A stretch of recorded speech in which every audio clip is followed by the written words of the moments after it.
We drank some bourbon in a celebration of life for the dying marigolds. June 2019 to December 19. Rest in peace, motherfucking marigolds. It was beautiful and it was sad. I found the app to Permanent Happiness, and I decided not to install it. It's some poetry and me. Welcome to the second half, everybody. Woo! We have a lot of great readers coming. All right, I'm going to slip in. We'll start out. I'm going to read this for Chris. Upon the great occasion. The sane, afraid one hangs from a hook disemboweled in my closet. Around his wrist glows my gold alumni watch, my final visa bill nailed to his forehead, my wedding photo stuffed between stiff fingers. Freed from the twin I couldn't abide, I am Gemini no more, and thus was morning and evening of the first day. In, I go to find my guide, past the pallbearers staggering the heart's dark stalagmitic maze, past the flower girls purring in memory's pens, past the grandmothers purring from their covens, past every waste in paradise I've forgotten, I find you, the little girl inside me I could have been. Oh, tender shaman, ho, ho, ho, ho, let's sip from the pond while my beard is wild and my rage is strong. You speak, and the moon dips a feminine foot in me, stirs up something greater than rage, and we sail to the ancient place beyond the black and white.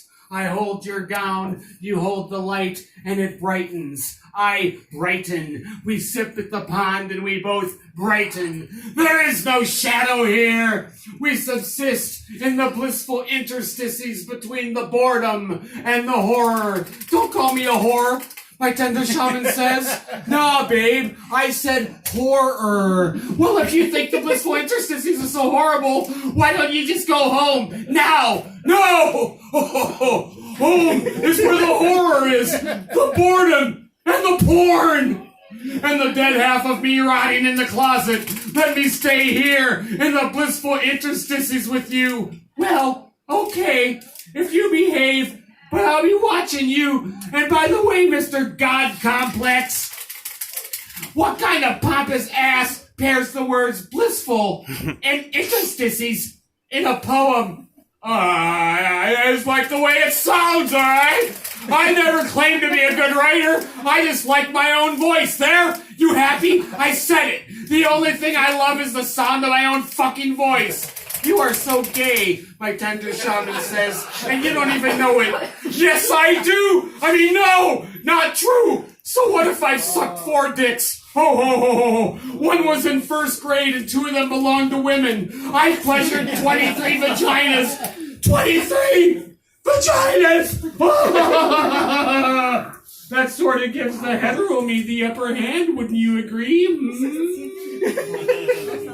Now, where was I? Oh, yeah. We are fed by the creatures here. They feed us lightning, lava. They live in our mouths, gestate new gods who peek out from our lips, etch testaments with beaks upon the walls of our contoured gray asylum. I read a verse, June 21st, 2008. The analog TV dies, and the poor shall gather to watch the final snowfall and share a final frozen pizza. Perhaps still I can be saved.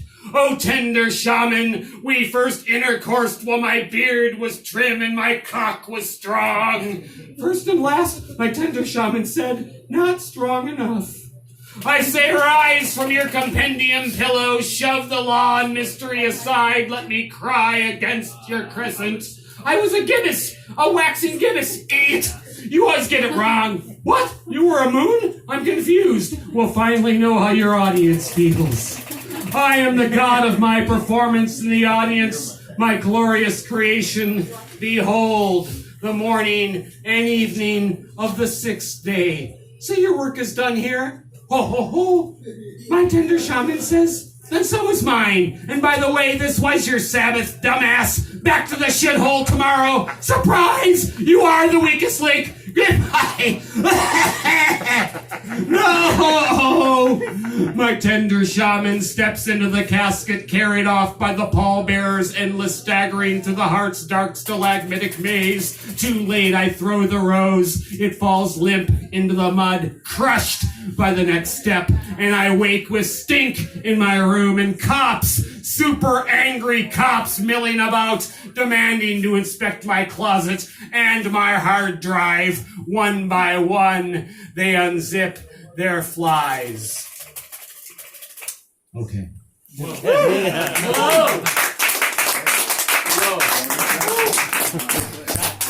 So, if the worst is true as I suspect, and this whole fucking reality is a recycling and reincarnation soul trap in which our memories are wiped and we're thrust back into it with no fucking help from the astral realm, it's my pleasure to have shared one of an infinite succession of life sentences in this realm with the next reader, Vita Luba. Thank you, darling. Thank you. Please make life better.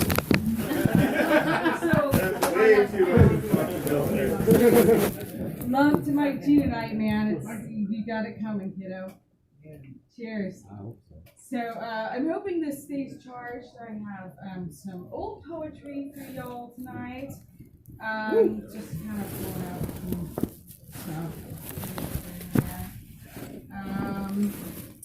So it's